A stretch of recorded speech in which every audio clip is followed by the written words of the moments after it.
আসসালামু আলাইকুম ভিউয়ার্স, আশা করি সকলেই ভালো আছেন। আজকে মার্কেট দেখেছেন যে অনেকবার প্লাস মাইনাস করতে করতে শেষ পর্যন্ত 22-23 পয়েন্টে প্লাসে গেলেও ক্লোজ করেছে কিন্তু 11 পয়েন্টের কিছু বেশিতে। এখন এই অবস্থায় ভলিউমও অনেক কম হয়েছে। শুধুমাত্র টেকনিক্যালি আমরা বোঝার চেষ্টা করব যে আগামী দিন মার্কেট প্লাস হবে না মাইনাস হবে এবং আস্তে আস্তে মার্কেট ভালোর দিকে যাবে কিনা, অর্থাৎ একটু লং টাইমের জন্য মার্কেট এর প্রতি আমাদের আশাটা কীরকম হবে, এটা শুধুমাত্র আমি সবার জন্য যারা টেকনিক্যাল অ্যানালাইসিসটা ডিপলি নলেজ রাখেন না তাদের জন্য এবং যারা রাখেন তাদের জন্য ব্রিফলি আমি একটু টেকনিক্যাল অ্যানালাইসিসের মাধ্যমে এই প্রশ্নের উত্তরগুলো খোঁজার চেষ্টা করব। এই জন্য দেখেন যে ডিএসই এক্সের অ্যাডভান্স চার্ট আমাদের স্টক নাও মোবাইল অ্যাপস, এখানে আগামীকালকের জন্য আমি প্রথমেই শুধু একটু তিনটা জিনিস আপনাদের সামনে আলোচনা করি।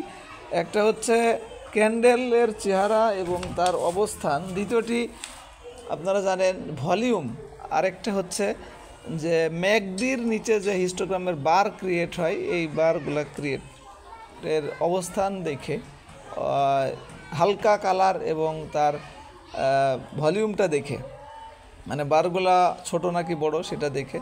তো প্রথমে যদি দেখতে চাই ক্যান্ডেল এবং তার অবস্থান, তো এইখানে তো ক্যান্ডেলের অবস্থানটা অবশ্যই ভালো, যদিও একটি বিয়ারিশ ক্যান্ডেলের পরে। তো এই ক্যান্ডেলটা হ্যামার ক্যান্ডেল আপনারা দেখতেই পাচ্ছেন। তো এই ক্যান্ডেলটা এখানে ভালো, অবস্থানটাও ভালো। তবে সবচেয়ে বেশি ভালো হয়, শুধুমাত্র শিক্ষার পারপাসে এই কথাটা এখানে বলে দিই, যদি গ্রাফের একবারে নিচে এরকম বিয়ারিশ ক্যান্ডেলের পরে এই ক্যান্ডেলটি হয় তাহলে সবচেয়ে বেশি ভালো হয়।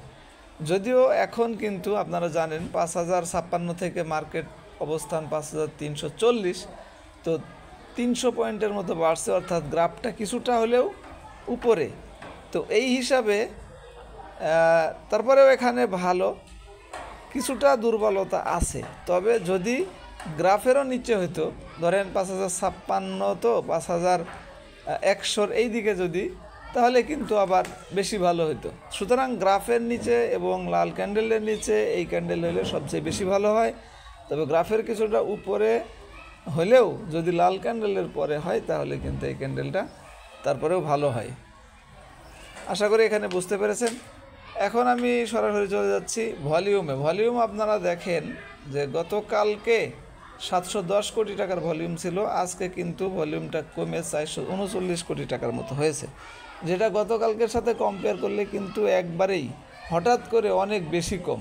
অ্যানালাইসিসটা আপনারা শিখছেন, জানেন যে হঠাৎ করে বেশি কম হলে সেটি কিন্তু পরবর্তীতে মার্কেটটা বা কোনো স্টকের প্রাইসটা প্লাস হওয়ার সম্ভাবনা থাকে। এখানে শিক্ষার পারপাসে আরও একটা কথা বলে যেতে চাই, সেটা হচ্ছে যদি উল্টাটা হয়, অর্থাৎ হঠাৎ করে অনেক বেশি বেড়ে যায় ভলিউমটা, পরের দিন কিন্তু কিছু স্টক বা মার্কেট যেটিও কিছু কারেকশনের কারণ হয়। তো যাই হোক, এখানে ভলিউমটা কিন্তু আজকে পজিটিভ, ক্যান্ডেলটার অ্যানালাইসিসটা কালকের জন্য পজিটিভ। এখন আসেন 3 নাম্বার যে অ্যানালাইসিসটা করি, সেটা হচ্ছে হিস্টোগ্রামের বার। হিস্টোগ্রামের বারটা গতকালকে আপনারা জানেন যে গতকালকে 27 পয়েন্টের উপরে মাইনাস হলেও বড় এবং কালারটা ধরে রাখছিল। আজকে 11 পয়েন্ট ক্লোজ প্লাসে করলেও দেখেন হিস্টোগ্রামের বারের যে কালার সেটি কিন্তু হালকা হয়ে গেছে, যদিও সাইজটা প্রায় কাছাকাছি, সামান্য একটু ছোটো হতে পারে। তো এইটি তিনটার মধ্যে এটা কিন্তু নেগেটিভ, অর্থাৎ কালকের জন্য 3টা অ্যানালাইসিসের মধ্যে 2টা পজিটিভ, ভলিউম এবং ক্যান্ডেল তার অবস্থান, হিস্টোগ্রামের বারটা কিন্তু হালকা হওয়াতে একটু নেগেটিভ। এখন আসেন একটু লং টাইমের জন্য যেটা দেখতে হয় সেটা হলো রেজিস্ট্যান্স ব্রেকআউট। আপনারা জানেন গত পরশু দিন যেটা হাই গিয়েছিল, অর্থাৎ 5364, এইটাই হলো বর্তমানে রেজিস্ট্যান্স। এইটার উপরে ব্রেকআউট করতে পারলে সাথে সাথে সেকেন্ড যে রেজিস্ট্যান্সের কথা বলা হয়েছে, আচ্ছা গতকালকে এখানে স্লিপ অফ টাঙের কারণে আপনারা জানেন 6371 বলা হয়েছিল, এটা কিন্তু হবে 5371। যদিও আপনারা এটা বুঝতে পারছেন, তারপরে আমাকে কমেন্ট করে কেউ এটা সংশোধন বা কেয়ারফুলি বলার জন্য রিকোয়েস্ট করছেন, তাদেরকে ধন্যবাদ। তো সেকেন্ড রেজিস্ট্যান্স যেটা 5371, তখন কিন্তু এইটাও ব্রেকআউট হয়ে যাবে। তো এই দুইটা যদি ব্রেকআউট হয়ে যায় তখন কিন্তু মার্কেট সম্পর্কে আমাদের খুব রিল্যাক্স হয়ে যাবে, এবং যদি সাথে সাথে ভলিউমটাও 1000 কোটি টাকার উপরে চলে যায়, তখন আমরা কিন্তু স্টক ফাইন্ড আউট করার ব্যাপারেই বেশি মনোযোগী, এই অ্যানালাইসিসগুলোই কাজে লাগিয়ে করতে পারবো। আচ্ছা, এই গেল লং টাইমের জন্য একটা অ্যানালাইসিস। আর একটা অ্যানালাইসিস অবশ্য সেই দুইটা পজিটিভই আছে, সেটা হলো দুইটা অনেক ইন্ডিকেটরের ভিতরে দুইটা ইন্ডিকেটর, একটা হলো ম্যাকডি আর একটা হলো মুভিং অ্যাভারেজ 14 দিনের, যেটা আমরা ফলো করি। আপনারা জানেন যে মুভিং অ্যাভারেজ 14 দিন অনুযায়ী মার্কেট তো বাই সিগন্যাল দিয়ে দিয়েছে সেই 20 জুন 2024, এখনও কিন্তু সেই বাই সিগন্যালের মধ্যেই আছে। সমস্ত ইন্ডিকেটরই বাই সিগন্যাল বা সেল সিগন্যাল আসতে কিছুটা সময় লাগে, এটা আপনারা জানেন। তো সেটি কিন্তু বাই সিগন্যাল এসে গেছে, এখন উপরেই আছে, এখনও কিন্তু সেল সিগন্যাল আসে নাই। আরেকটা হলো ম্যাকডিও 19 তারিখে 19শে জুন বাই সিগন্যাল দিয়েছে, সেটি কিন্তু বাই সিগন্যালের মধ্যে আছে, এখনও কিন্তু সেল সিগন্যাল আসে নাই। তো দুইটা ইন্ডিকেটর অনুযায়ীও কিন্তু লং টাইমের জন্য ঠিক আছে। এই ছিল আজকের সংক্ষিপ্ত অ্যানালাইসিস। আশা করি সবার ভিডিওটি হেল্প হবে। তবে যারা ট্রেড আওয়ারে লিস্টটা পান না, আজকে বাই করার জন্য কোনগুলো সাজেস্ট করতেছে ভিআইপি মেম্বারশিপটা না থাকার কারণে, আর যারা আছে তারা তো ট্রেড আওয়ারেই লিস্টটা পান, ওইখান থেকে কিনলে কেমন হবে, ওই লিস্ট থেকে আপনি একটা দুইটা পছন্দ করে কিনলে কেমন হয়, এটা জাস্ট যাচাইয়ের জন্য আমি যাদের ভিআইপি মেম্বারশিপ নেওয়া নাই তাদের জন্য সার্চ রেজাল্টগুলো দেখাই।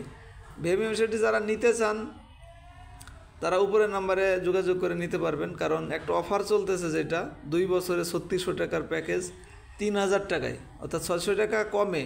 এই অফারটা নেওয়ার জন্য অবশ্যই উপরের নাম্বারে যোগাযোগ করে নিতে পারবেন, এটা অনলাইনে নাই। বাকি 3টা প্যাকেজ 3 মাস 6 মাস 1 বছর, এই 3টা কিন্তু অনলাইনেই আছে, নিতে পারবেন। এগুলিও মোবাইলের মাধ্যমে যোগাযোগ করে নিতে পারবেন। যাই হোক, এখন আমি একটু দেখাতে চাই, দেখেন ম্যাকডি অনুযায়ী বাই সিগন্যাল কোনগুলি আজকে 13টা স্টক সাজেস্ট করছে।